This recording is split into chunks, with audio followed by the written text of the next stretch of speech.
Oke baik, selamat sore untuk kita semua. Perkenalkan, nama saya Tamara Nancy Arsinatobe dengan NIM 200333108, kelas C semester 3, program studi Sosiologi, Fakultas Ilmu Sosial dan Politik, Universitas Nusa Cendana.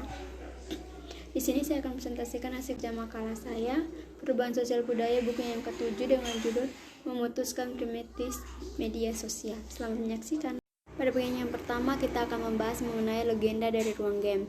Kelly baru saja menyelesaikan hari kerjanya di sebuah perusahaan perikanan pada awal September 2018 dan memasukkan ke stereo mobilnya yang sudah tua. Ia bersikeras untuk melakukan pertempuran dengan musuh di awal liburan akhir pekan.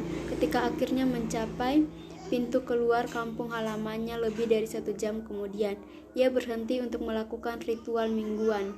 Setiap Jumat malam memeriksa setengah dari perpustakaan setempat, memecahkan sekaleng bir kerjanya yang mahal, dan membaca setidaknya selama 1 jam. Minggu ini ia telah memilih campuran novel yang bagus, sebuah buku tentang kemajuan terbaru dalam penelitian kanker, dan buku tebal tentang sifat manusia oleh seorang antropolog evolusi. Bagian yang kedua, kita akan membahas mengenai ruang game. Tentang ruang game, kita mungkin berpikir kita sudah tahu apa yang terjadi di sini.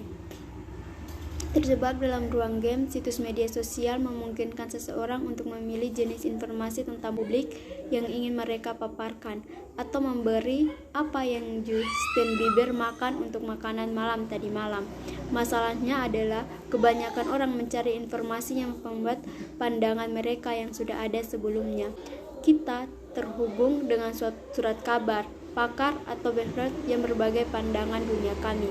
Jika kita seorang konvektif seperti Dava, kita dapat mengikuti Turkson, pembawa acara Footnotes, tentang kita menghargai apa yang dikatakan tentang pengeluaran pemerintah atau imigrasi ilegal.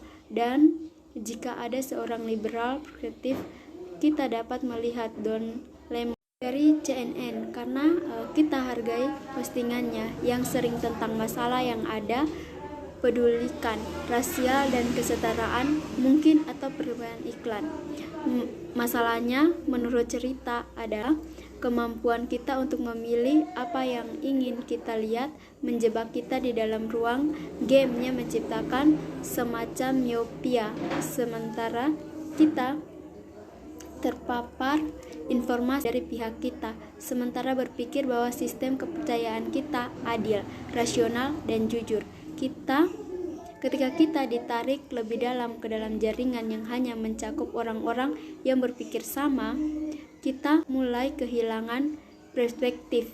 Kita gagal untuk menyadari bahwa ada 2 sisi dari setiap cerita, atau kita mulai mendengarkan cerita yang berbeda secara bersamaan. Ruang game memiliki efek yang kebijaksanaan umum menyerahkan ketika orang seperti Dava tidak menyadarinya. Ketika orang berpikir bahwa mereka sedang melakukan penelitian tentang suatu masalah, tetapi mereka sebenarnya hanya mendengarkan apa yang ingin mereka dengar. Apa yang terjadi ketika kita melanggarnya? Ada seorang wanita berusia 63 tahun yang tinggal di sebuah kota kecil di bagian utara kota New York. Dia dan suaminya bekerja di sebuah perusahaan pemasok tanian sampai ia terpaksa pensiun karena kondisi medis yang konkret. Mereka membersihkan 3 anak di kota kuno mereka yang terkenal dengan dedaunan setiap musim gugur. Treat memiliki tutur kata yang lembut, namun tetapi jika menjadi ciri khas orang-orang di sana di daerah ini. Dia mengatakan seperti itu, tetapi dia juga merindukan hal-hal seperti itu ketika kami masih muda. Anak bangsa, katanya kepada kami, kamu sangat bangga menjadi orang Amerika. Anda bangsa berbicara tentang presiden Anda. Karena kami tahu dia semuanya berubah di akhir tahun 1960-an. Saya masih senior ketika mereka pulang dari perang Vietnam, katanya. Ada perubahan dalam cerita melakukan sesuatu dalam perang sebelumnya. Jelasnya terutama pulang sebagai pahlawan, tetapi orang-orang yang pulang dari Vietnam diperlakukan dengan sangat buruk pada veteran yang kembali ke kota-kota seperti miliknya.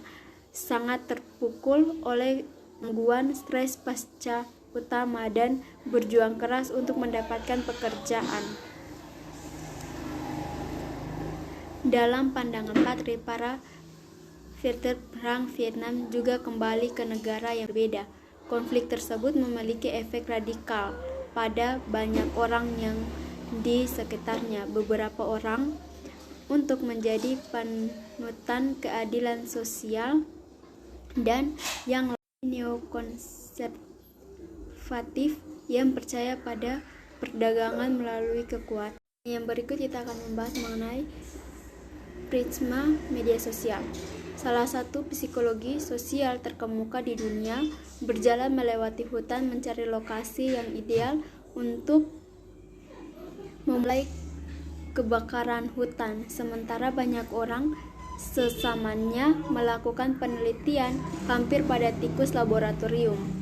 Sangat ingin memahami bagaimana identitas manusia membentuk kondisi kekerasan tumbuh di tengah persaingan kuno antar Turki dan Amerika.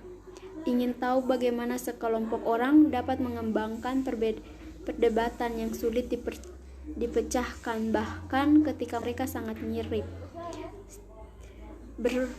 Berencana untuk menyalakan api sebagai bagian dari studi tidak biasa yang dia rancangkan di kota berhutan yang sepi di bagian utara kota New York ini. Dengan hibah sederhana dari Rockefeller telah membuat perkembangan musim panas dan menelan 40 laki-laki berusia 11 tahun untuk hadir.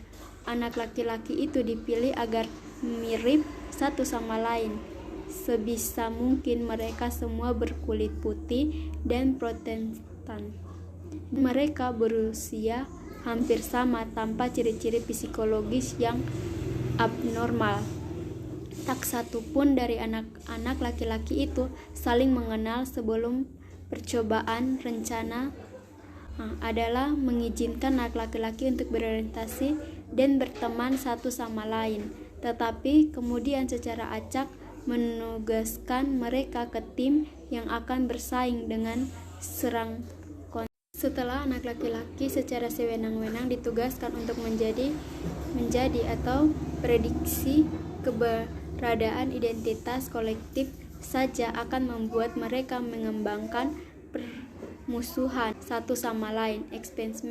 Eksperimen ini dirancangkan untuk mengelusurikan bagaimana kebutuhan interaksi manusia akan rasa memiliki dapat menghasilkan jenis kebencian antar kelompok yang tragis yang pernah disaksikan.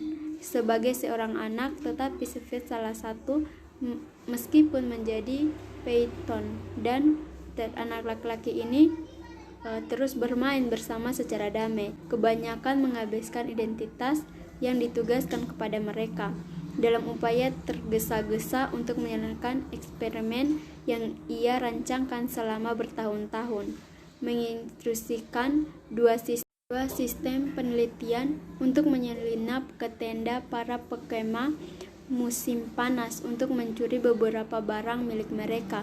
Tetapi upaya Stephen untuk mendorong anak-anak itu ke dalam konflik juga gagal. Anak-anak lelaki dengan tenang mendiskusikan situasinya, bersumpah satu sama lain bahwa mereka tidak bersalah, dan dengan bijaksana menyimpulkan bahwa layanan binatu camp telah kehilangan barang-barang pakaian yang telah dicuri.